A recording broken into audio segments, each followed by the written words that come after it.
talking about Kanektok rainbow trout, these trout are some of the coolest trout I've ever guided for, ever fished for. The beauty of them, how heavily spotted they are, how eager they are to eat everything you put in their face from the start of the season to the finish. And these fish have a very short growing season, meaning that they need to eat a lot and they need to eat it in a very short amount of time because winter is coming. You see the full change here from spring to midsummer to fall. It happens very quickly in a 3-month span, to where when you leave here, when we left here in September, it's the leaves are yellow, it's crisp, it's cold, the bugs are gone. These trout are incredible. They're some of the oldest trout you can catch. Some of the most beautiful trout you can ever imagine, and the fact that I feel like their stripe gets darker as the season progresses. Their fins turn red and still have that little white tip on their fins. Their spots go from their eyes to their dorsal fin to their adipose fin, and they're the masterpiece, I believe, of the Kanektok. There is nothing that is more mentally stimulating than going after Kanektok rainbow trout.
We hooked almost every fish in that channel, and and they didn't just come out and eat it, they came out and smashed it. You know, we're probably gonna go do something else because that was very successful outing, more than we thought. And you know, mainly due to the fact that these salmon haven't spawned yet. You know, these fish are still eating a lot of topwater stuff, and they're still eating a lot of sculpins, and they're very aggressive, even in this really low, spooky water. And our Skagit lines performed beautifully, from the single hand applications overhead.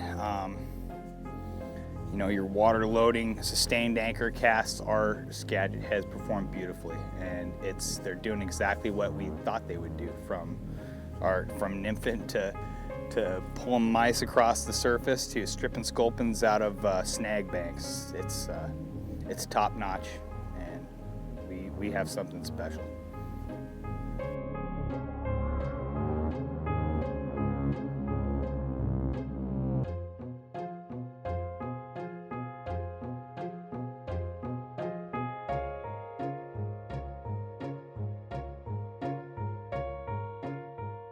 The trout are by far the best part of the week. You know, we got to do everything you could possibly do for those trout. We threw beads, we threw flesh, we threw sculpins, we threw mice.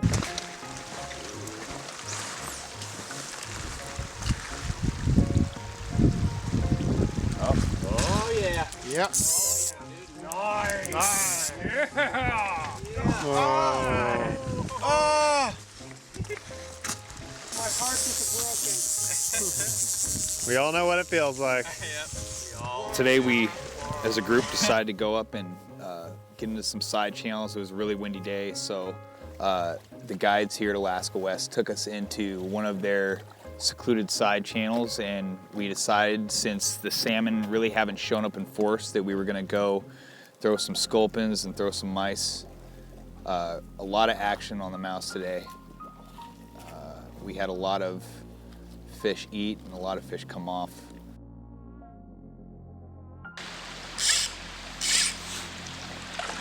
Oh yeah! Woo! Yeah!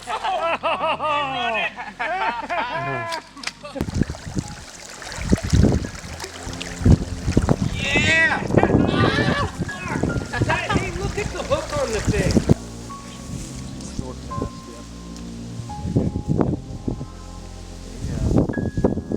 There he is. Yeah! Nice. Yeah, But for the most part, it was a really good day, a lot of hiking, but the salmon are just starting to trickle in.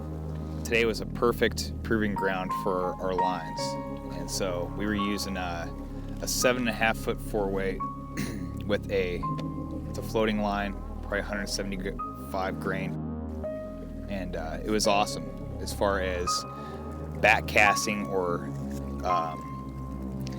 you know, doing your single spays or your single hand Skagit. It was perfect for the most part, because we had 0 back casts, we had high banks, and we had a lot of trout sitting on the drop-offs and on the under the trees, and you had to be very pinpoint.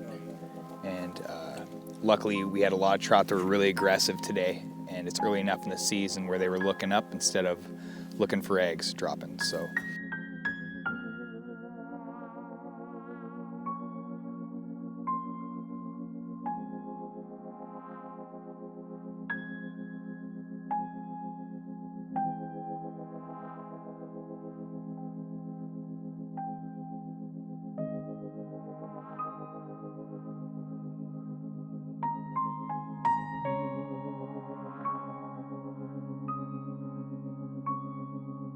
even with the low water conditions, I figured they'd be really spooky this week, but we kind of let them have it. So our lines performing in the single-hand nymphing, it's something I haven't done a whole lot of, but here we put them to work.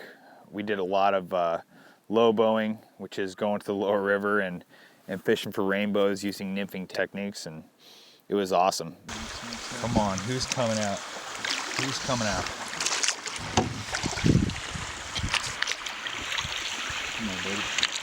Okay, right now we're rowing down the lower river, and we're hitting troughs and snag banks and drop-offs and every place that we think some of these lower river trout will lie, and we're fishing guts, meaning flesh, eggs, or beads, whatever you like to call it. But we're gonna do nymphing, no indicators today. But pretty much just get it down, let it tumble around the bottom, and feed it in and out of the snags, and hope somebody comes up and snatches it. And we're throwing about 20, 15 pound test for these rainbows, because there's a couple big ones down here, and if you have one that tries to swim into the snags, you got to have big enough or large enough tippet to pull them right out, so at least stop them.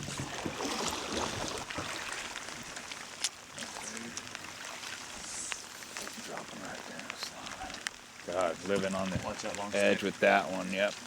That's where is that? Right here to the left shoulder, once you get this little ripple. Oh yeah, I got you. I see it.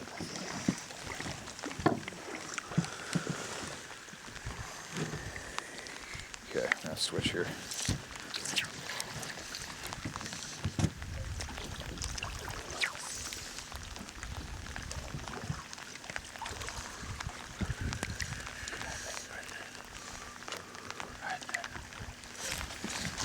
Come on. Nice bow. Nice bow. Right there. Nice bow. That's a hell of a rainbow, Jason. Good guiding, Jason. Awesome. Take it short here. See what he does here. I don't think he's going to go into the boat, but...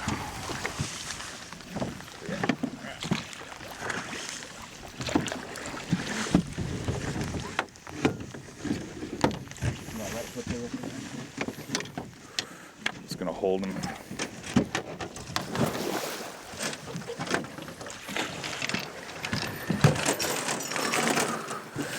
Don't shake, don't shake, don't shake, don't shake. We got kind of some fast water here, so I'm going to try and bring this fish right up in front of me, and we'll get his head to the surface, and once his head to the surface, I'm going to try and peel him right over to Jason.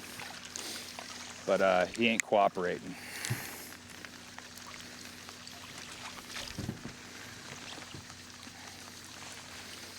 Okay, we got leader. Let's see what happens here.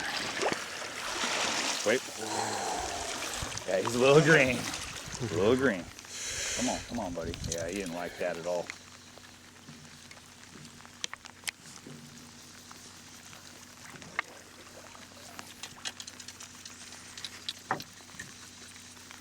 It's great guiding, Jason. It was awesome, man.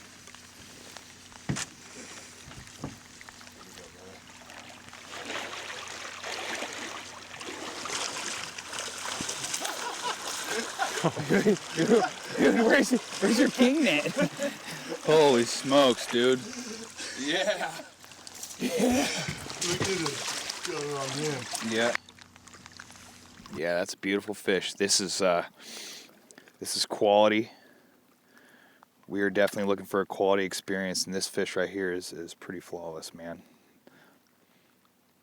These Kanektok rainbows are all spots and very smart and well worth the effort.